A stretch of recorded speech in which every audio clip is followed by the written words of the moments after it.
Canada के Brampton शहर में निकाले गए एक जुलूस में खालिस्तानी तत्वों ने पूर्व प्रधानमंत्री श्रीमती इंदिरा गांधी की नृशंस हत्या को एक झांकी के रूप में प्रदर्शित किया और जश्न मनाया।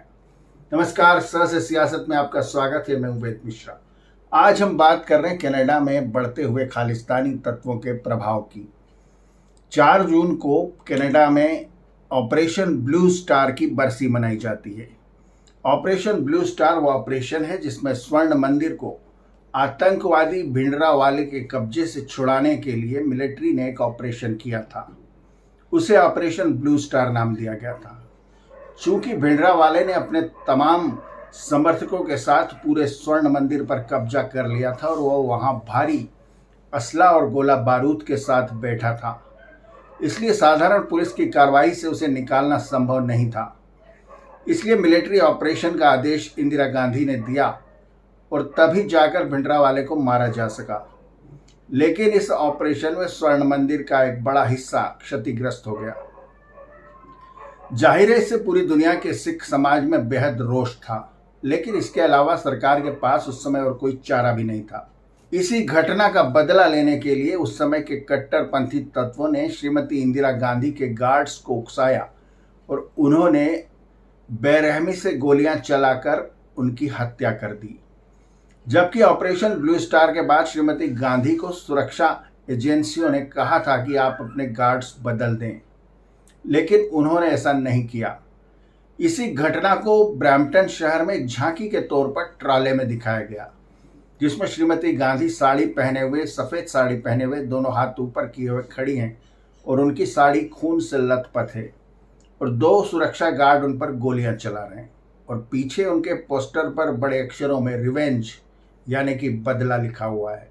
जाहिर है इस तरह की झांकी और इस तरह के हत्या के महिमा मंडन को बर्दाश्त किया जाना संभव नहीं था।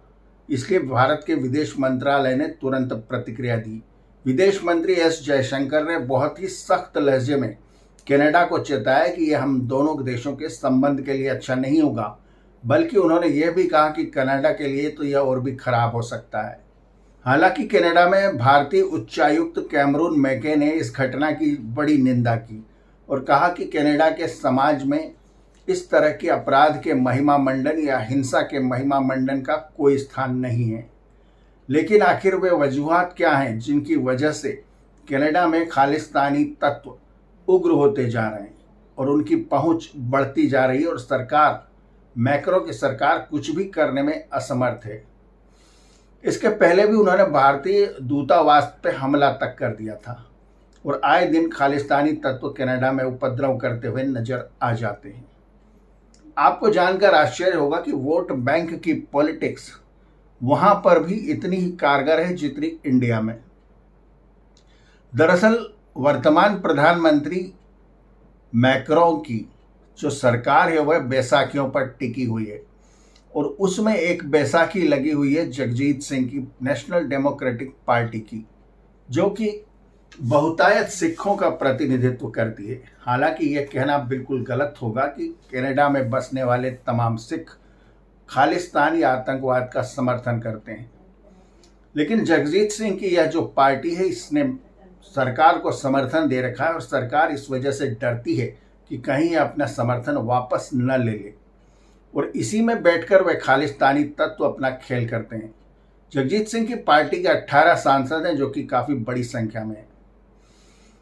दरअसल कनाडा में बहुत से पॉकेट्स ऐसे हैं जैसे ब्रैम्पटन या वैंकूवर, जहां पर सिखों की तादाद काफी अधिक है। कनाडा में बस रहे लगभग 19 लाख भारतीयों में से आधे से अधिक सिख हैं। लेकिन क्या ये सभी खालिस्तानी समर्थक हैं? ऐसा बिल्कुल नहीं है, बल्कि खालिस्तानी तत्वों की संख्या इनमें से बहुत थोड़ी है। लेकिन चूंकि कनाडा की सरकार और वहां का कानून इस तरह का है कि इस तरह की गतिविधियों पर ज़्यादा गंभीर एक्शन नहीं लिया जाता। कनाडा फ्रीडम ऑफ एक्सप्रेशन और मानव अधिकार के नाम पर जिन खालिस्तानी तत्वों को बढ़ावा दे रहा है या उनके खिलाफ कोई स्ट्रॉन्ग एक्शन नहीं ले रहा, वो कनाडा सरकार पर या वहाँ की सोसाइटी पर ही एक दिन बहुत भारी पड़ने वाला है। क्योंकि यूरोप, अमेरिका और कनाडा जैसे देश मानव अधिकार और अभिव्यक्ति की आज़ादी के नाम पर ऐसे तत्वों को प्रश्रय दे रहे हैं जिनकी संख्या लगातार बढ़ती जा रही है, जो भविष्य में इन्हीं देशों के लिए घातक सिद्ध होने वाले हैं।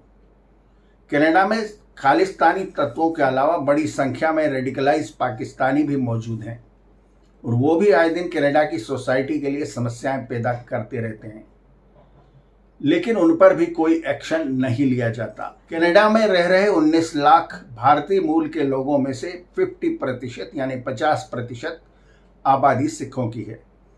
तो क्या मैक्रोन बाकी बचे हुए 50% को नाराज करने का जोखिम ले सकते हैं? ऐसा वे शायद करना नहीं चाहते, लेकिन फिलहाल वे इसलिए मजबूर हैं कि वास्तव में खालिस्तानी समर्थक तत्व वहां पर बेहद प्रभावशाली स्थिति में है और मैक्रोन अपनी सत्ता से चिपके रहने के चक्कर में उन्हें नाराज करना नहीं चाहते। मानव अधिकार और फ्रीडम ऑफ एक्सप्रेशन जैसे नारों की दुहाई देकर कनाडा में बहुत ज़्यादा अप्रवासियों को जगह दी जा रही है, जो कनाडा सरकार पर बोझ बनते चले आ रहे हैं। और वह दिन दूर नहीं जब कनाडा सरकार इस तरह के कानूनों को बदलने पर मजबूर हो जाए, लेकिन तब तक शायद देर हो चुकी होगी। अगर कनाडा की मैक्रो सरकार ने खालिस्तानी तत्वों को कड़ी कार्रवाई के जरिए नहीं संभाला तो वो दिन दूर नहीं जब हिंदुस्तान में भले ही खालिस्तान दिवा स्वप्न हो, लेकिन कनाडा में जरूर कोई खालिस्तान बनाने की मांग उठ सकती है और तब मैक्रो को समझ में आएगा कि इस तरह के जिहादी तत्वों को प्रश्रय देने से क्या हासिल हो सकता है। सहज सियासत में आज इतना ही। अगली बार किसी नए मुद्दे पर बात करेंगे। वीडियो देखने का बहुत शुक्रिया। चैनल को सब्सक्राइब करें, लाइक करें और शेयर करें। अगले मुद्दे तक धन्यवाद। Thank you. नमस्ते।